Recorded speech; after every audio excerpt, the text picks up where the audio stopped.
दर्शक हो, आता पाहणार आहोत एक विशेष बातमी। श्री जुने दत्त मंदिर परिसरामध्ये अस्वच्छता आणि दुर्गंधीचं कमालीचं साम्राज्य पसरलं आहे। श्रावण मासाच्या पार्श्वभूमीवर मंदिरात मोठ्या संख्येनं भाविक येत असतात, परंतु मंदिर परिसरातील दृश्य पाहिल्यास प्रचंड संताप येतोय, राग अनावर होतोय। त्याप्रमाणे अतीव दुःखही वाटतं। स्वच्छता दुर्गंधीमुळे श्री दत्त मंदिराचं पावित्र्य धोक्यात आलं आहे। आध्यात्मिक शांती मिळण्यापूर्वीच अनारोग्याच्या वातावरणानं मनस्ताप सहन करून मनशांतीही लोप पावते। भिक्षुकांची वाढती संख्या, वाहनांचं बेशिस्त पार्किंग, सडलेल्या फळांची दृश्य ओंगळवाणी ठरतात। भाविकांनी सुद्धा दक्षता घ्यावी हे गरजेचं आहे। तर दुसरीकडे भिक्षुक फळ आणि प्रसादाची नासाडी करतात, ही गंभीर बाब आहे।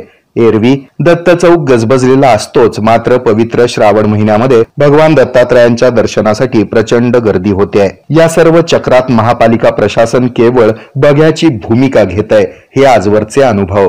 कोणतंही देणं घेणं नसल्याप्रमाणे साक्षात भगवान दत्तात्रयांकडे सुद्धा दुर्लक्ष होतं। तिथं सर्वसामान्य माणसांचे, भाविकांचे हाल होणारच। कर्तव्यदक्ष पालिका आयुक्त डॉक्टर सचिन ओंबासे यांनी भिक्षुकांना आवर घालावा, परिसरामध्ये स्वच्छता राखण्यासाठी योग्य ती कार्यवाही उपाययोजना करावी, वाहतूक पोलिसांनी बेशिस्त वाहन पार्किंगला आळा घालावा, एवढीच अपेक्षा दत्तभक्त व्यक्त करत आहेत।